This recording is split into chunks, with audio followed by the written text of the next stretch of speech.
Put your hands together and welcome them. చప్పట్లు కొట్టండి. గట్టి చప్పట్లు కొట్టండి. స్టార్ట్. చాలా మంది వాట్సాప్లో వచ్చింది రాని వాళ్ళకి ఇంత ఈ సందర్భం చాలా గొప్పది, నిజంగా హృదయాన్ని ద్రవింపజేసేది, సత్యం కూడాను. నాన్న ఎందుకో వెనకబడ్డాడు, అది శీర్షిక. అమ్మ 9 నెలలు మోస్తే నాన్న 25 ఏళ్ళు. రెండూ సమానమే అయినా నాన్న ఎందుకో వెనకబడ్డాడు.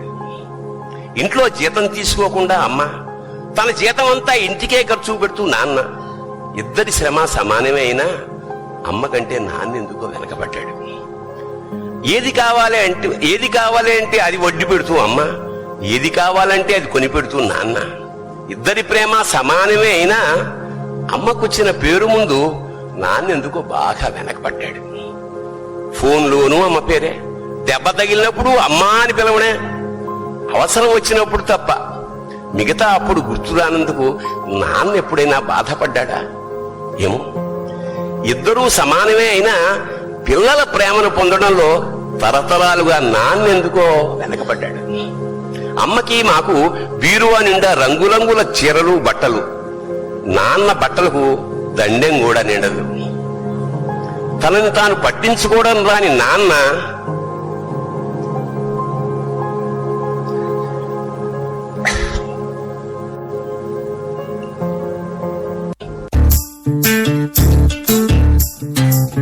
చంద్రుల్లో ఉండే కుందేలు కిందికొచ్చిందా, కిందికొచ్చి నీలా మారిందా. చుక్కల్లో ఉండే జీగేలు నిన్ను మెచ్చిందా, నిన్ను మెచ్చి నీలో చేరిందా. నువ్వెలా సాగే తోవంత, నావలా తూగే నీ వెంట. నువ్వెళ్ళే దారే మారిందా, నీవల్లే తీరే మారి ఏరై పారిందేమో నేలంతా. చతురులా ఉండే కిందికొచ్చిందా, కిందికొచ్చి నీలా మారిందా.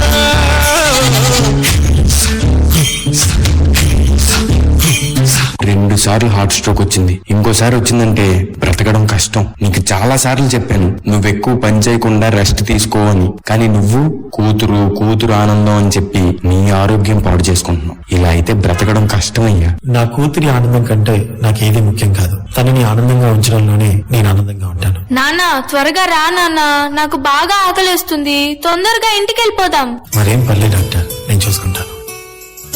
నాన్న నాకు బాగా ఆకలిస్తున్నప్పుడు ఆ ఆకలి తెలియకుండా ఒక పాట పాడతారు కదా, పాడండి నాన్న.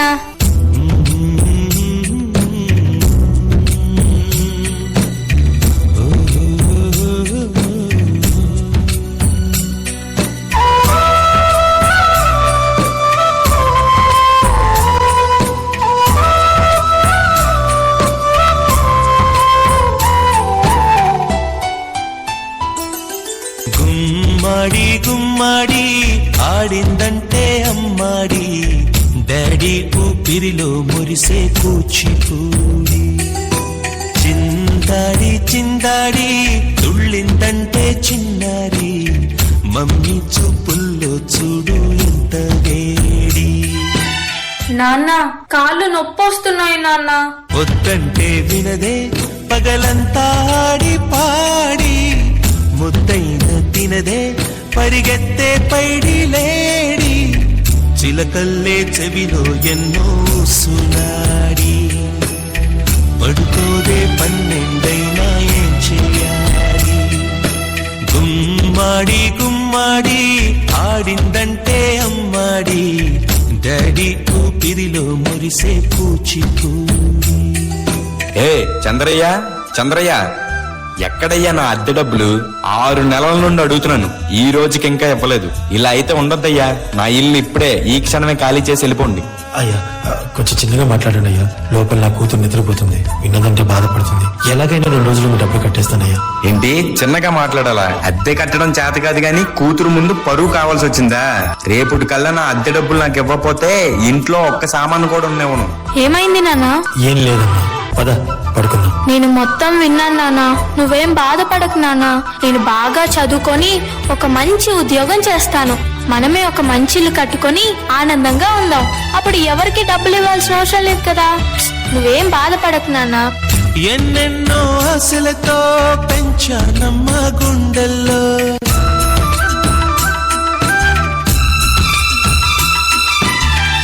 ఎన్నెన్నో ఆశలతో పెంచానమ్మ గుండెల్లో, నువ్వే నా కలలన్నీ పెంచలే నీ కన్నుల్లో.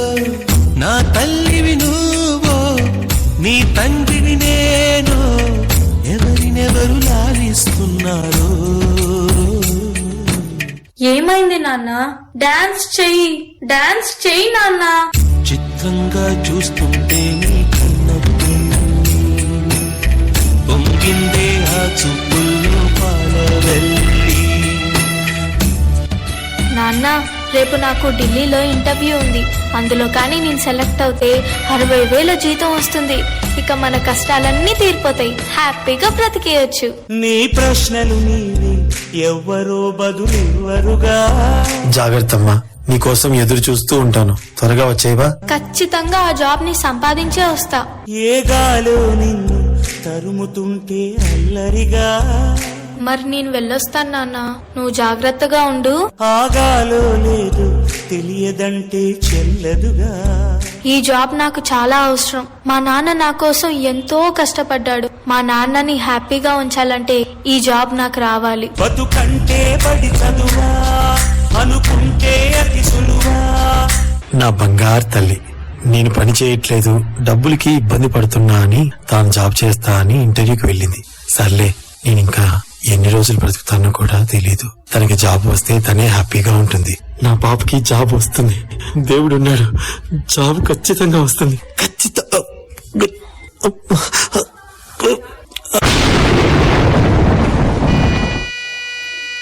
పొరపడినా పడినా జాలి పడదే కాలం మనలాగా. You are selected. నీకు ఈ జాబ్ వచ్చింది. Thank you so much sir. నాకు జాబ్ వచ్చిందని తెలిస్తే మా నాన్న చాలా హ్యాపీగా ఫీల్ అవుతారు. ఇప్పుడే ఈ విషయం మా నాన్నకు చెప్పాలి.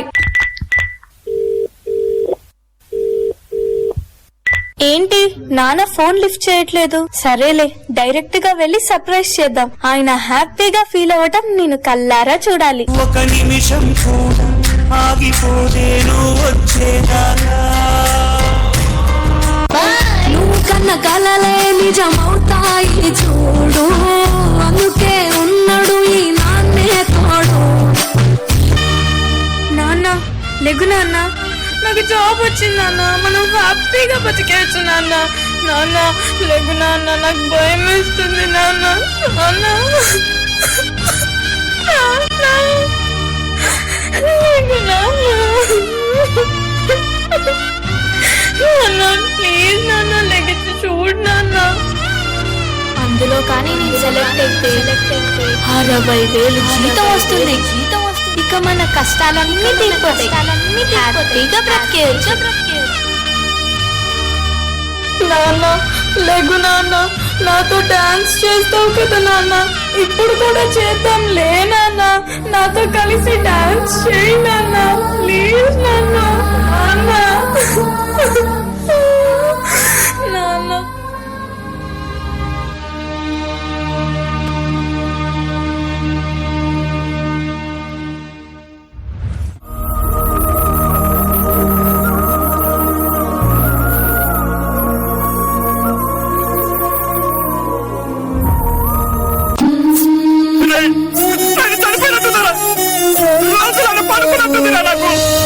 చీకటి ముసిరిందే నాన్న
నాకు కూడా పట్టనంత వెనకపడ్డాడు.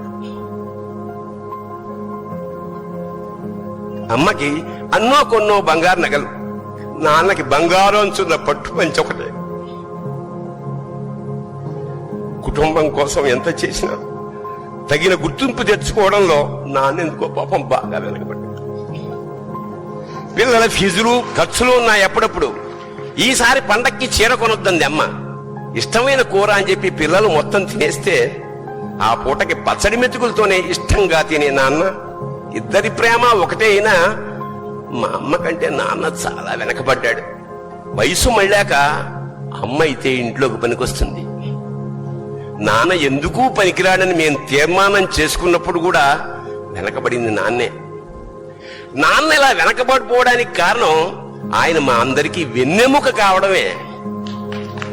వెన్నెముక వెనక ఉండబట్టే కదా దన్నుగా నిలబడగలుగుతున్నాం. ఇదేనేమో నాన్న వెనకబడిపోవడానికి